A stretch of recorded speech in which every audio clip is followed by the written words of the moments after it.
Hi friends, today we're going to talk about Michael Porter, the world's most influential management thinker alive. If you are considered one of the most influential persons in any field, it is noteworthy. But if you are one of the most influential persons in multiple fields, then you're Michael Porter.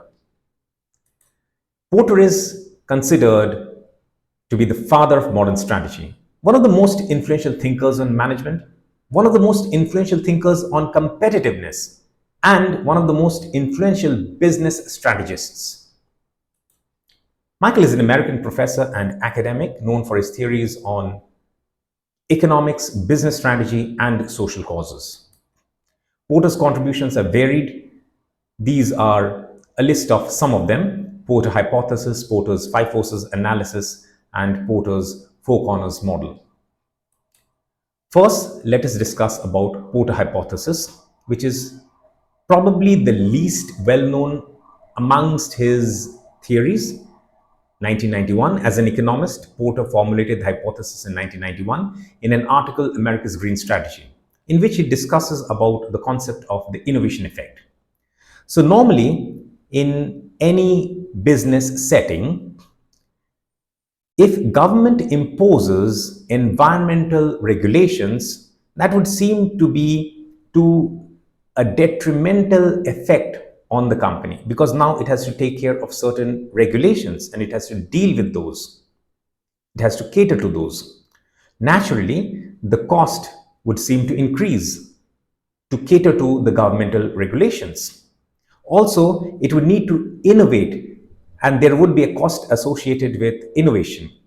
But herein comes his hypothesis, which he calls the innovation effect. Because organizations are forced to do it, eventually they increase in business process efficiencies. That's what he postulates. And this helps in better products, better services, better efficiencies. And those organizations who, suppose the law is implemented in certain countries, the organizations in those countries eventually benefit more than their counterparts in the other countries where the laws are implemented later, because they already have sort of what we refer to in marketing paradigm, the first mover advantage.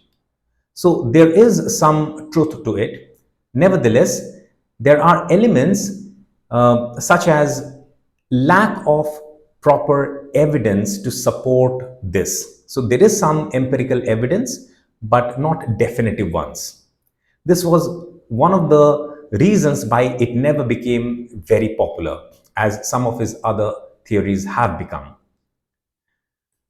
Okay, Porter's five forces analysis actually predates the 1991 model that we just discussed about. It was postulated in 1979, way back. In fact, let me give you an interesting point actually over here about Porter. Today is 2024. How far back is this year, 1979? It's 45 years back. And these theories are still being taught in B schools. Can you imagine how relevant Porter still is today and his theories are still today? 45 years back, he came up with this theory and it's still relevant today. Amazing, isn't it? Anyway, let's discuss about Porter's five forces model. The model is relatively simple to understand when we have a look at its diagrammatic representation, but let's discuss it in brief. Some of you would probably be aware, but if you're not, then it would be a good thing to acquire in terms of knowledge. So the first thing a company, a corporation, an organization needs to look at is the industry rivalry. How many players are there in the market and how well they have taken the market share. So that analysis is the beginning point. And there are four more points. We will club those two by two. So any organization, it produces goods and services. And then, we can call it products, that's fine. Then there are buyers for those products. So if there are more players, then the bargaining power of buyers increase. Why? Because it can go to a competitor. Similarly, if there is one supplier, less number of suppliers to that organization, then the bargaining power of suppliers increase. isn't it? If there are more suppliers, then the bargaining power of suppliers actually decrease. This is intuitive, but without first thinking through, this is not that easy to frame. The next two, again, we'll consider it in terms of a continuum. Not really a continuum, but okay. So, threat of substitutes. If you have a product, what other products act as a substitute to that product? This is an important consideration for any organization, as well as threat of new entrants. So, if the product is not difficult to replicate, then the threat of new entrants is substantial. If it is perhaps difficult to replicate or it has substantial competitive advantage, then probably it acts as a deterrent to the new entrants. So overall, these five factors, these five forces, which as Porter calls it, Porter's five forces, the analysis of these helps an organization in framing its strategies, not just marketing, but overall strategies. And that's so much more beneficial than without any analysis done per se.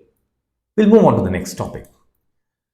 This is also 1979, Porter's Four Corners model, it is called. But don't think of it as specific dates. It is 1979-80. So his work was a work in progress, so to say. 1979 is way back. I mean, 45 years back. Today he is 77. So he was 32 years old then. So it was a work in progress. So he says that okay, previously what happened was a company decided on its strategy based on its strengths, the opportunities that it could explore and exploit. Then Porter's came up with this four corners model in which he suggests not just our strengths and the opportunities that we will be able to explore, let's assess a competitor's course of action as well. And when we look at competitors' course of action, there are four things basically clubbed into two and two. What are the motivations in terms of their drivers, in terms of the management assumptions that they have? And what sort of actions do they take in terms of the strategy, in terms of the capabilities? So this was a new way to look at things differently. Normally, we all, as individuals, as organizations, tend to focus ourselves more on ourselves than on others. But this helps us to assess the context from both the sides. So interesting approach. Porter's value chain is what laid the foundation to the modern supply chain management. So here he gives a very interesting framework in which he lists the activities of an organization and segregates them into primary and secondary activities, which he calls support activities. So in primary activities, when we read through it, it becomes so natural to us. But to come up with this is not that easy, is what I am trying to reiterate again and again. So this he came up in 1985. As I said, 1979, 1980, 1985, 1991, which we discussed already. So inbound logistics, operations, outbound logistics, marketing and sales, and service. That's the after-sales service. So these are the primary activities for a company. As far as the support activities are there, the firm infrastructure. So these are the horizontals. The primary activities are the verticals, and the product flows from the raw materials to the finished goods. And the support activities are the sort of horizontals. It supports the entire organizational activities, operations throughout its journey. So the firm infrastructure, human resource management, technology development, procurement, all of these are the support activities. And at the end, the desire of any organization to have surplus margins. So that's very interesting, very relevant, and it laid the foundations of the modern supply chain management. Okay, what's beyond Porter? There are a few criticisms. So inconsistency in logical arguments in assertions. So when Porter says certain things, for example, we can go back to the 1991 discussion, Porter hypothesis. So not backed by empirical evidence in all cases. So that was, I mean, these criticisms have been hurled at him by his peers. I mean, brought to the fore by his peers. Hurled would be too strong a word. And some of the criticisms would still perhaps hold today. Also, the lack of empirical support in some of the theories that he has postulated comes as a strong resource for criticism which certain, scholars use against him. Also, that Porter's justification through selective case studies works against him as well. So, what would have worked in his favor more is more extensive case studies on his theories to back up his theories. And also, this one is actually quite controversial. Failure to credit original creators of his postulates originating from pure microeconomic theory. So they suggest Porter comes from a management and business background, not from an economics background. So when he talks about economics, he comes up with his own theories. He is not giving due credit where credit is due to the original creators.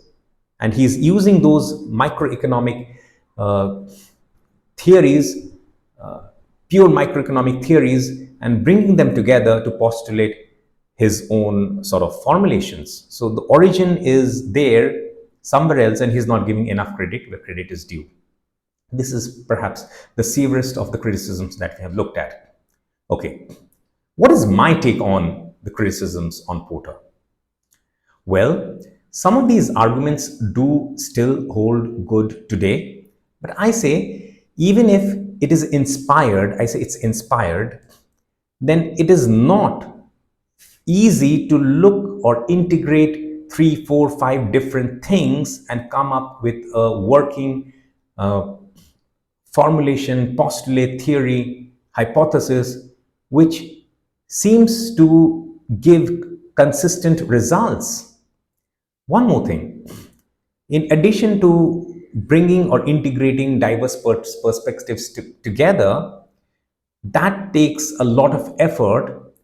In addition to that, that insight is not easy to generate. I mean, those 3, 4, 5 different points were there even before him, but no one could come up with, there are other people who contribute as well, but as comprehensive a framework as he was able to do with those different discrete bits and pieces of information. Regarding this, the best quote is from Porter himself in 2010.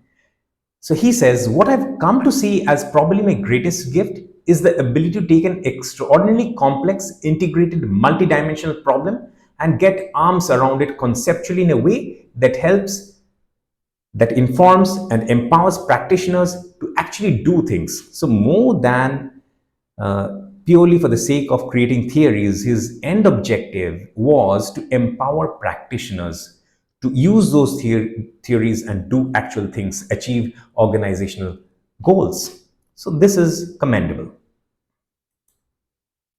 Okay, so Porter was more inclined towards the strategic side of things rather than pure play management side of things. So we don't have anything to compare his management definition with mine, but he gives a strategic management perspective, and we'll read that. In Porter's view, strategic management should be concerned with building and sustaining competitive advantage. Porter in 1985, way back in 1985. I have my own definition of management, and I'll reiterate that to you.